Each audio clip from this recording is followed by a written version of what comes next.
Fala, meu amigo investidor, minha amiga investidora, ou você que quer aprender análise técnica, né, aprender a fazer investimentos. Essa é a série ideal para você, aprendendo análise técnica do zero.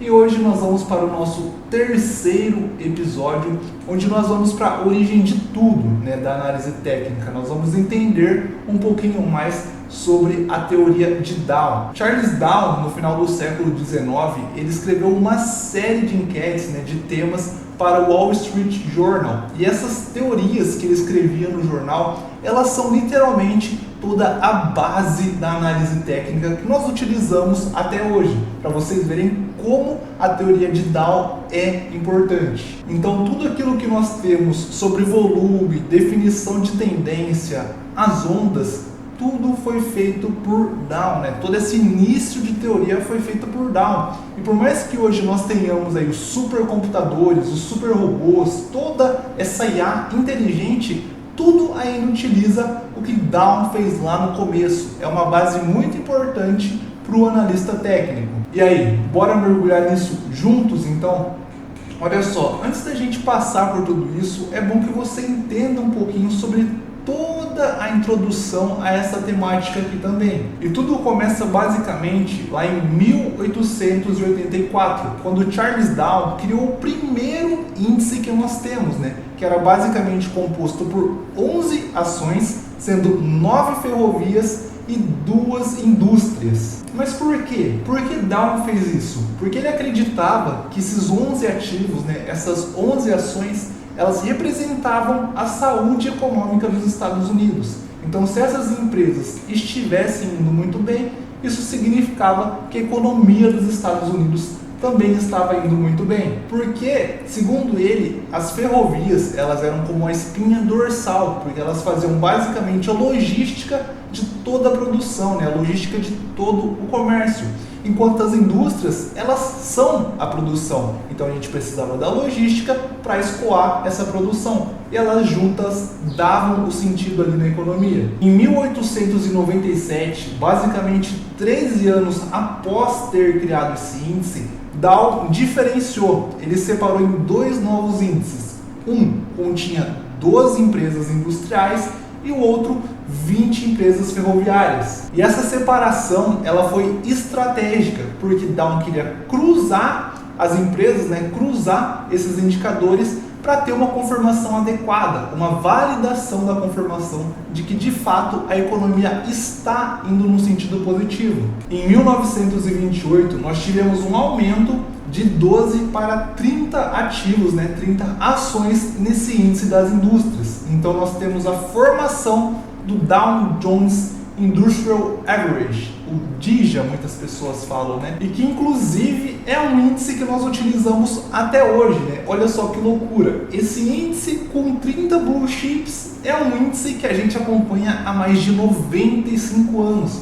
Vocês entendem como esse cara ele foi importante para a análise técnica dentro do mercado financeiro? Então, mesmo com crise que nós tivemos nesse tempo, pandemias, guerras, ainda é válido, né? Então, por mais que Dow nunca tenha escrito um livro, durante todo o período que ele foi vivo, né, igual eu falei, ele escrevia para o jornal tudo que ele pensava e o jornal publicava essas manchetes, sendo que ele chegou a publicar mais de 250 editoriais, né? Depois da sua morte, vários escritores pegaram todas essas manchetes, todos esses ensinamentos, e aí sim eles trouxeram isso para livros. O S.A. Nelson, ele compilou essas ideias naquele livro conhecido como The ABC Stock Speculation, né? E foi daí sim que se criou esse nome Teoria de Dow. Robert Rhea também publicou o Dow Theory. Então a gente vê que esses livros, eles são lidos até hoje, eles são consumidos até hoje.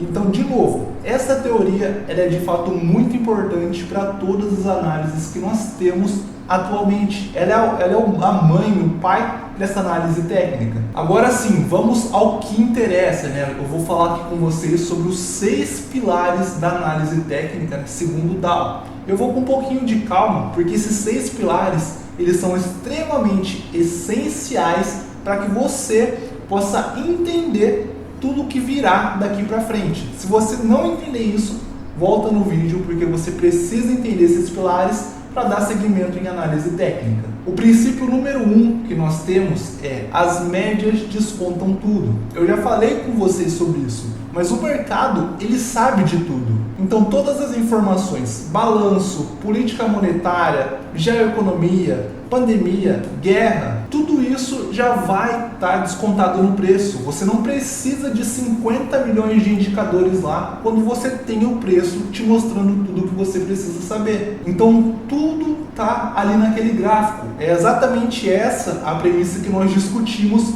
lá no primeiro episódio dessa série aqui. Inclusive até desastres naturais, então terremotos, enchentes, o que seja, vai ser descontado no gráfico, porque esse gráfico ele vai medir o impacto econômico daquilo, como aquilo vai atrapalhar o escoamento de alguma produção ou alguma unidade fabril que foi destruída. Então o preço ali ele te mostra exatamente tudo que você precisa, porque ele desconta tudo que é informação. Princípio número 2, o mercado tem 3 tipos de tendência. Olha só, esse é o que nós utilizamos até hoje também. Uma tendência de alta, ela acontece quando cada rally, o que é um rally? É uma subida. Então cada rally faz um topo maior que o outro, maior que o anterior, diga-se de passagem, e cada vale, cada fundo, cada mínima ali também é uma maior que a outra. Então assim nós temos uma tendência de alta. A tendência de baixa, ela vai ser basicamente ao contrário. Picos cada vez mais baixos que o anterior e vales cada vez mais fundos. Simples, porém genial. E aí, é claro, Down, com toda a sua genialidade, todo o seu conhecimento, ele fez uma analogia com o mar, uma analogia com as marés. Então, por exemplo, a primeira coisa que nós vamos ter é a maré. A maré, ela vai ser a tendência predominante, Então uma tendência que se mantém ali por um ano e meio, ela se mantém por muito tempo e você vê claramente aquele crescimento. É a mesma coisa que eu também mostrei para vocês lá no primeiro episódio. Lembra quando nós vimos a análise do Ibov? Se a gente pega uma visão macro, o Ibov está em crescimento, está em uma tendência de alta há mais de 9 anos, Desde 2016 está só subindo. Por mais que a gente teve a pandemia, a tendência de alta permaneceu. A tendência secundária ou a intermediária seria como as ondas que compõem ali a maré. Então são os movimentos que nós temos ali de correção, sobe, desce. Normalmente eles podem durar ali algumas semanas, alguns meses. Geralmente eles retraem ali 1/3, 2/3 daquele movimento de tendência primária, Então ele cai um pouquinho, chega até uns 50% ali e volta, Então a gente tem uma retração e segue o movimento principal. E a tendência terciária, que seria como as marolinhas, Aquela coisa ali do dia a dia. Então essa marolinha, essa tendência terciária, é uma coisa que dura alguns dias, Não é uma coisa muito grande. Quando a gente pensa numa análise de longo prazo, essa variação de um dia para o outro, ela não interessa muito. Mas mesmo assim, todos esses princípios de tendência primária, intermediária ou secundária e terciária, elas são utilizadas em vários sistemas de trading. O princípio número 3 que nós temos é que tendências importantes, elas têm 3 fases também. Então, focando na primária, Dow ele conseguiu identificar essas fases com base no comportamento do próprio ser humano. Então nós vamos ter a fase de acumulação, onde é o investidor inteligente, ele vai começar a adquirir, a comprar ativos no final daquele bear market, ou seja, no final daquele mercado de baixa. Então o ativo está lá num preço atrativo, bem baixo.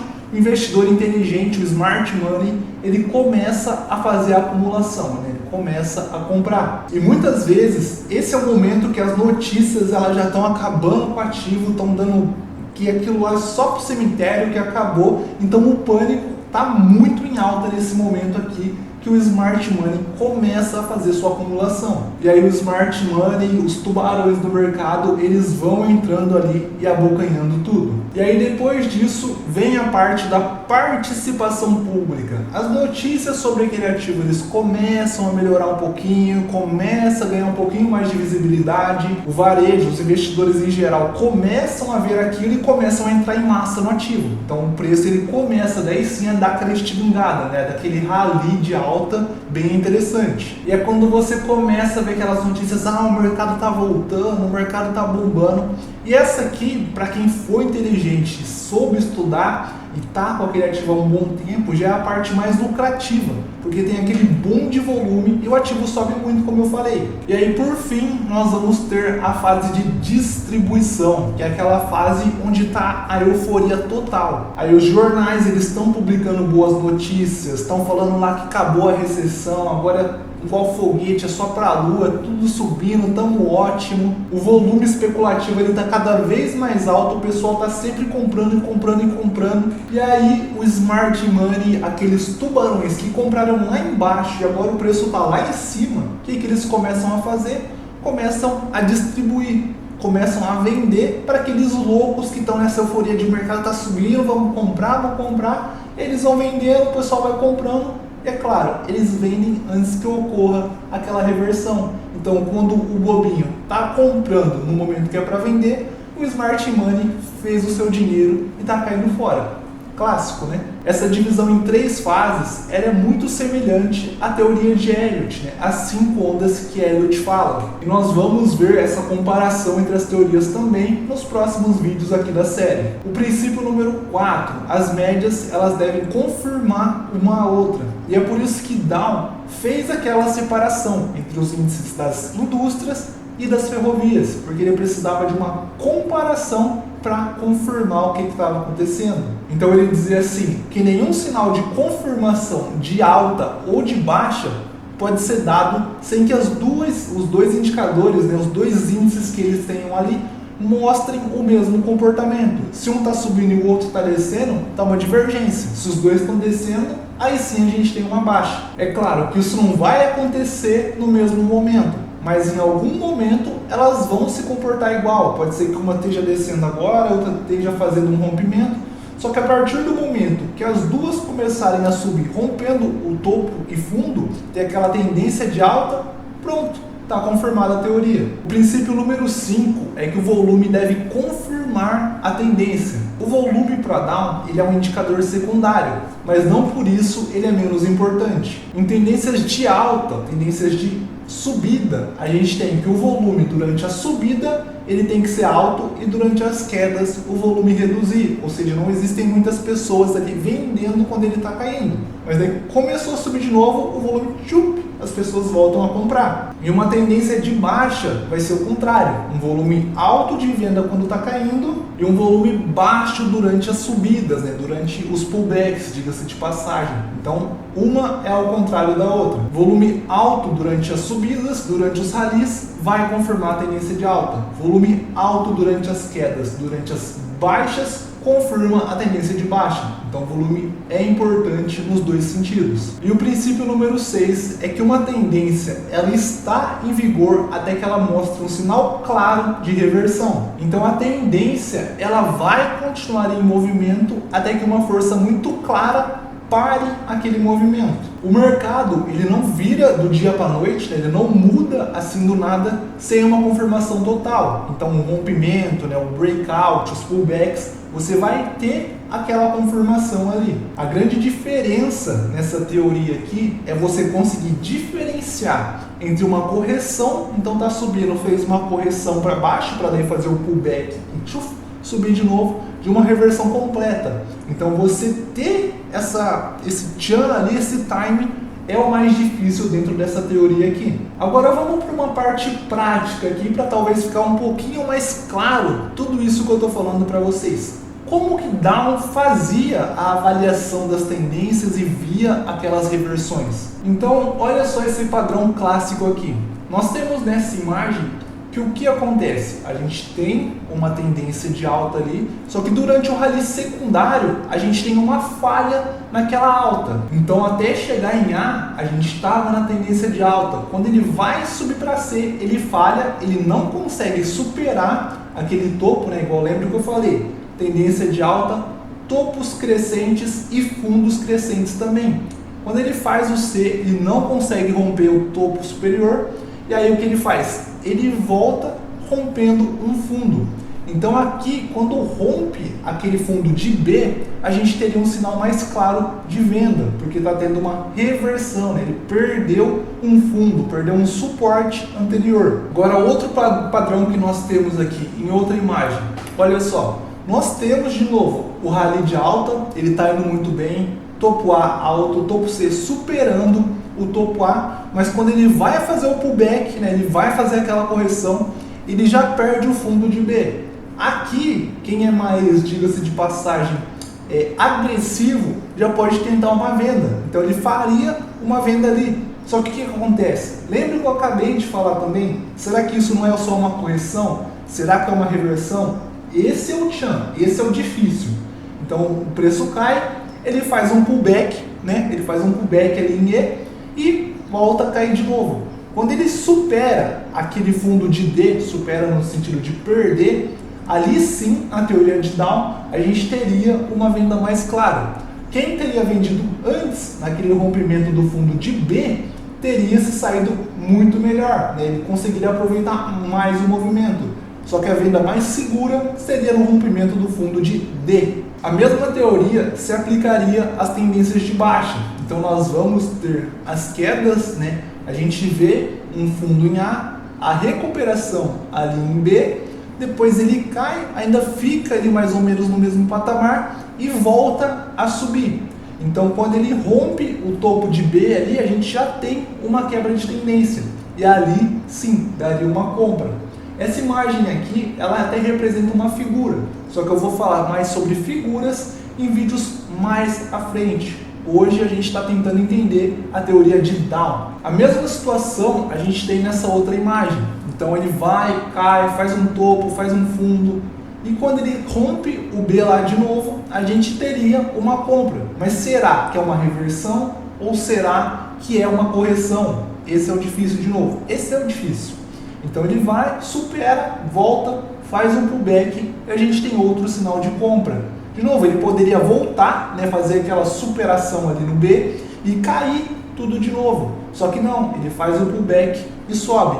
Então você comprar antes, ser mais agressivo, você consegue acompanhar mais o movimento e consequentemente ter mais lucro. Mas você acertar esse movimento também é mais difícil. Dois detalhes bem importantes aqui sobre a teoria de Down, né? Ele não considerava a oscilação do gráfico, né? Então para ele não importava o rabisco que aquele gráfico tinha feito, importava sempre o fechamento. Então tinha que fechar para o padrão se conformar. Ele não analisava só o intraday ali, aquelas oscilações. E os mercados laterais, né, ele chamava de linhas ou retângulos. Hoje nós conhecemos ali sobre as lateralizações, né, as consolidações, beleza? Então é claro que a teoria de Down ela tem as críticas a ela. Sim, a principal delas é essa perda de movimento. Lembra que eu falei para vocês ali? Se você pega ali naquele corrompimento, muitas vezes você tem 20, 25% a mais de lucro por causa daquele espaço de tempo. Só que é um risco, né? Você não vai pegar o movimento todo porque você vai aguardar a confirmação. Mas, consequentemente, você perde dinheiro, você deixa dinheiro na mesa. E a maioria dos sistemas de trade, eles também não pegam esse rompimento. Eles pegam um pullback ali e no rompimento do topo seguinte ou do fundo seguinte é onde eles entram. É claro que eles entram com muito mais velocidade que a gente, porque eles são sistemas, eles são robôs, mas eles seguem muito bem essa teoria. E a grande questão aqui é que Down nunca quis prever o movimento futuro. Não, ele queria prever a tendência, para que ele conseguisse aproveitar aquele movimento muito mais longo. E de 1920 a 1975, essas formas de Down prever o mercado garantiu aí para quem seguia as orientações da teoria obter cerca de 60 até 68% das tendências. Então essas pessoas elas conseguiram captar movimentos muito longos. Então essa teoria de Down aqui ela é muito boa para holds e swing trades. Agora para quem quer fazer um intraday lá e um day trade, um scalping, essa teoria não é tão interessante porque você vai pegar aqueles movimentos no intraday que são muito mais rápidos. A gente vai falar de teorias interessantes por day trade também, mas essa teoria em específico é uma teoria para tendências, algo mais longo, beleza? Então, para fechar, a teoria de Down, como eu falei, ela é o alicerce da análise técnica moderna. A definição de tendência, as 3 fases de mercado, né? Acumulação, participação do público, distribuição, os princípios das médias, né? Dos indicadores para divergência e conversão, a participação do volume, as retrações, né? De 33% a 66%, tudo isso nasce aqui. E nos próximos vídeos, é claro, a gente vai entender muito melhor cada um desses indicadores, diga-se de passagem, para que você entenda como você pode sim aplicar eles dentro dos seus trades. E uma leitura obrigatória para quem quer entender um pouco mais sobre essa questão das tendências é o Technical Analysis of Stock Trends, de Edward E. McGee. Então, esse é basicamente a bíblia ali da análise técnica também. Muito importante e muito interessante para quem quer aprender análise técnica. É claro, se você curtiu essa aula, não esquece de deixar seu like, né? Deixar o seu joinha, deixar um comentário aqui sobre qual parte da aula você achou que foi a mais interessante. Compartilhe esse vídeo com um amigo que quer aprender sobre análise técnica, quer aprender sobre investimentos, quer aprender também a como melhorar os investimentos que ele faz, porque aqui a gente vai ter um vídeo novo toda semana que eu vou ensinar você. Beleza? Valeu, até o próximo vídeo. Tchau, tchau!